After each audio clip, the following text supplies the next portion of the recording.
morning, everybody. As June just opened, for the last 15 years I have lived abroad, and in 5 different countries. So, as it happens, whenever I meet new people, I get asked, where are you from? And I get a hint of disbelief in people's faces when I say Turkey. They go like, really? You don't look Turkish? Which is puzzling, because I do look Turkish. Everybody in Turkey has a cousin who looks like me. And then I go like, okay, what's going on here? Because outside Turkey, the more people I speak with, the more I realize that I don't fit to an image that exists in the global consciousness. So then I wonder, if I don't fit to a typical Turkish woman image, what is typical in Turkey? Being at the crossroads, we speak a Central Asian language, many of us. It's not related to any of our neighbors. It's not a continuum. We have Middle Eastern religions. We have a European political system, European educational system. Everybody who goes to school in Turkey will learn through and through European culture. And, well, we have plenty of American television.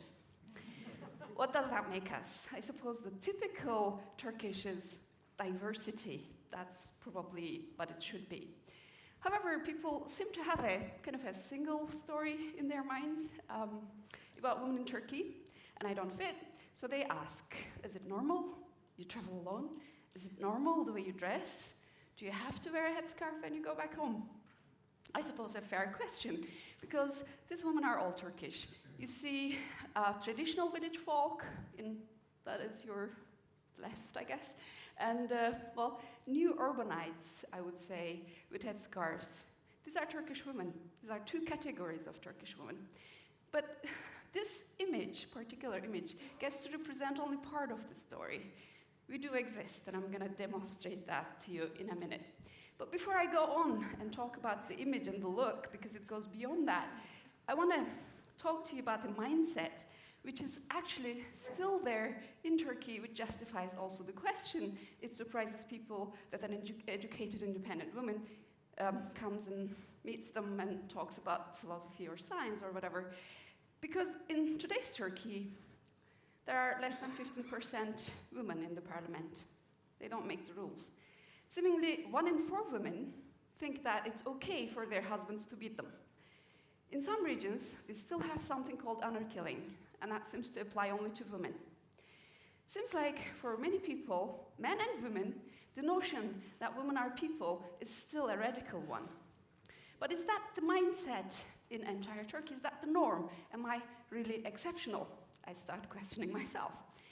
Well, I'm here to tell you that I'm not. And who knew being unexceptional would get you stage time, right? I have about 130 Turkish women in my Facebook page. And here are a few of them, and that's the average look, that's a composition. Obviously, it's a genetically diverse set of people, but that's not the point, or it kind of is with the crossroads, I guess. But they are all emancipated, independent, educated women. They are women of rational thought. They are scientists, doctors, lawyers, businesswomen, artists, sculptors. They are all highly educated. And then I wonder, is this then normal? How normal is this then? Well, it is my normal. It is very normal if you grow up in Turkey. Seemingly, 1 in 3 women actually have a very high education. So this is not a small number. If you actually go and do the math, you end up with a number that is over 10 million people. And to conceptualize, you can think that if we were to declare independence, we would make a country larger than Switzerland. Not that I'm suggesting a woman-only nation. But education is what I emphasize. And the reason I emphasize education is because that leads to economic independence. And economic independence leads to making your own choices. And that's the key, to decide what to do with yourself, what to wear, whatever you want to wear, what to do, where to live, what to do with your time and energy and money. The key benefit of economic independence, at the end of the day, is having a sense of entitlement to your own life. It's the most valuable thing that you can have. And today, easily, more than 10 million women, and I'd like to think just as many men, would not like to have it any other way. But how did we get there? Just about 100 years ago, our grandparents, yours, mine, all over the world, really had a different norm. For all of us, it was pretty clear that women were lesser beings. Universities refused admitting females. Professional women had to write under male pen names, and they had to pretend to be men, some of them, to pursue their passions. I know a story of a Swiss woman who pretended to be a man all her entire life to be able to perform as a doctor. And some had to do their science through their husbands. Does it sound surreal to you now? It does to me. It's like such a long time ago, but it is not. It's really only about 100 years ago. And that is about 3 generations. And that's exactly the time where, in Turkey, a certain project started to gain momentum, which I think I'm a direct result. I'll try to tell you just a little bit about that. So here's the project leader. His name is Atatürk. If you know any Turkish name, you probably know his name. He has led many, many daring changes in 20s and 30s in Turkey, and his legacy in today's Turkey is still an interesting thing to study. It's very valuable for Turkish identity. But when it comes to women's rights, he fast-forwarded the country, leveled it with the West, and some accounts even exceeded it. And in some particular story, he did something very special for women. He adopted a number of children, mostly girls, and put them in schools, made sure that they got education. He appeared with them in public, instilling a sense of normal, that women did sports, they became professionals. We had the world's first female judge that was fully recognized to do anything, as opposed to other parts of the world. We had the world's first female jet pilot. And the women were granted the vote in Turkey in 1930. That is before France, Portugal, Spain, and Switzerland.